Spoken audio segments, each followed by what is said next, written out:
Assalamualaikum warahmatullahi wabarakatuh. Perkenalkan, nama saya Amar Zahira dengan NPM 2412011300. Jadi pada kesempatan kali ini saya akan membahas mengenai sejarah perkembangan hak asasi manusia di dunia maupun di Indonesia. Yang mana tugas ini adalah tugas dari mata kuliah Konstitusi dan HAM dengan dosen pengampu Ibu Siti Khairiyah. Jadi yang pertama kita akan lihat bagaimana konsep tentang hak dasar setiap manusia itu lahir, berkembang, dan akhirnya menjadi bagian penting dalam kehidupan bernegara. Meskipun terdengar serius, sebenarnya perjalanan hak asasi manusia itu menarik karena terkait dengan perjuangan panjang setiap manusia agar diperlakukan secara adil dan bermartabat. Jadi yang pertama saya akan menjelaskan mengenai sejarah HAM di dunia. Jadi HAM itu bukan muncul secara tiba-tiba, melainkan dari ribuan tahun yang lalu itu berbagai peradaban udah punya aturan tentang keadilan dan perlindungan hak manusia. Contohnya kayak di Babilonia itu ada hukum Hammurabi, lalu yang hukum itu tuh yang menetapkan aturan untuk melindungi rakyat. Di India, di Tiongkok, dan dunia Islam juga ada ajaran moral tentang perlindungan manusia. Namun aturan ini tuh masih terbatas. Jadi pada kelompok tertentu aja, bukan untuk semua manusia. Lalu selanjutnya itu munculnya konsep modern.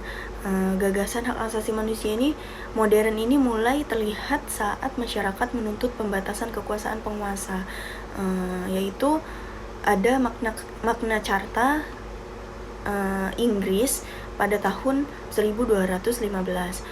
Dokumen ini memaksa Raja John untuk tunduk pada hukum dan memberi hak dasar kepada bangsawan.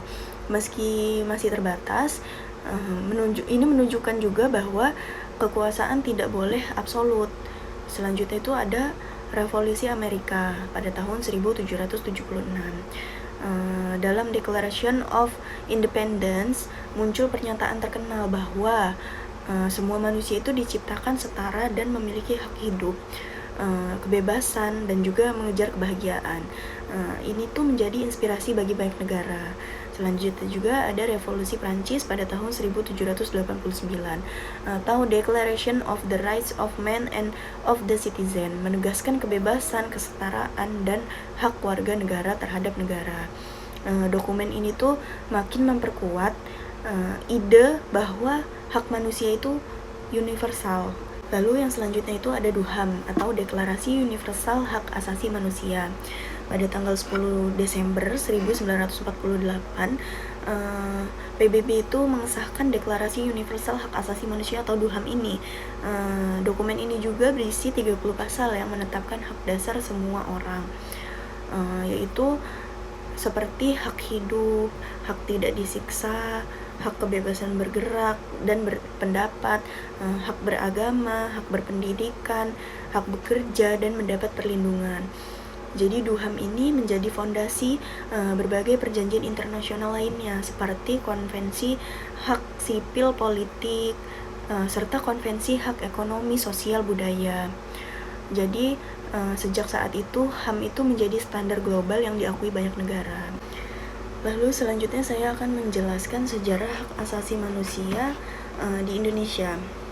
Yang pertama itu sebelum kemerdekaan. Jadi sebelum Indonesia merdeka, sebenarnya nilai-nilai kemanusiaan itu sudah ada dalam adat budaya maupun ajaran agama Nusantara. Namun masa penjajahan Belanda dan Jepang itu jelas penuh dengan pelanggaran hak asasi manusia. Contohnya itu kayak kerja paksa atau romusa, pajak yang memberatkan, diskriminasi, dan penindasan. Jadi pengalaman pahit inilah yang membuat pejuang kemerdekaan itu menuntut kebebasan dan martabat manusia.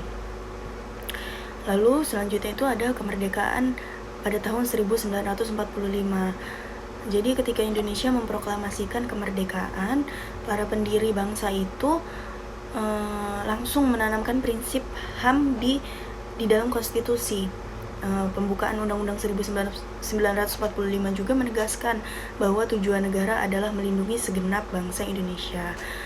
Lalu sila kedua Pancasila, kemanusiaan yang adil dan beradab, itu menempatkan manusia sebagai makhluk yang bermartabat. Meskipun saat itu istilah HAM itu belum populer, namun semangatnya sudah jelas tertanam. Jadi selanjutnya ada masa Orde Lama dan masa Orde Baru.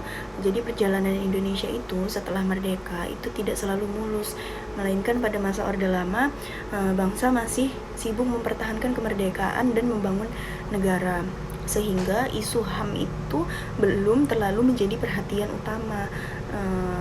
Lalu pada masa Orde Baru, stabilitas politik menjadi alasan utama pemerintah, sehingga ada banyak pembatasan terhadap kebebasan berpendapat, pers, dan politik. Beberapa peristiwa di masa ini kemudian dicatat sebagai pelanggaran hak asasi manusia yang masih dibahas sampai hari ini.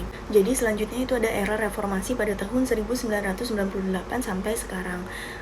Jadi ini tuh menjadi titik balik HAM di Indonesia.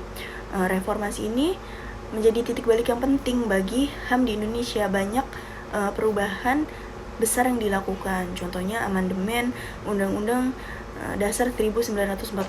Untuk pertama kalinya UUD 1945 itu memiliki bab khusus tentang hak asasi manusia pada pasal 28A sampai 28J, yang mana itu mengatur hak-hak dasar warga negara. Undang-Undang Hak Asasi Manusia atau Undang-Undang Nomor 33 Tahun 1999 menjelaskan berbagai hak dasar dan kewajiban negara dalam melindungi hak asasi manusia. Lalu ada Undang-Undang Pengadilan HAM, Undang-Undang Nomor 26 Tahun 2000. Itu mengatur mekanisme pengadilan bagi pelanggaran hak asasi manusia yang berat. Penguatan Komnas HAM, lembaga ini juga bertugas memantau, meneliti, dan mempromosikan HAM di Indonesia. Jadi dengan perubahan-perubahan ini, Indonesia itu nunjukin komitmen lebih kuat untuk menjunjung hak asasi manusia, meskipun tantangan di lapangan itu masih tetap ada. Jadi sejarah HAM itu baik di dunia maupun di Indonesia adalah perjalanan panjang umat manusia menuju kehidupan yang lebih adil dan bermartabat. Jadi mulai dari dokumen-dokumen kuno, revolusi besar, tragedi perang dunia, hingga reformasi Indonesia, semuanya itu membentuk kesadaran kita hari ini bahwa setiap manusia itu punya hak yang tidak boleh dilanggar. Jadi menurut saya tugas kita tuh bukan cuma tahu sejarahnya, tapi juga ikut menjaga dan menghormati HAM dalam kehidupan sehari-hari. Sekian penjelasan dari saya, kurang dan lebihnya saya mohon maaf. Wassalamualaikum warahmatullahi wabarakatuh.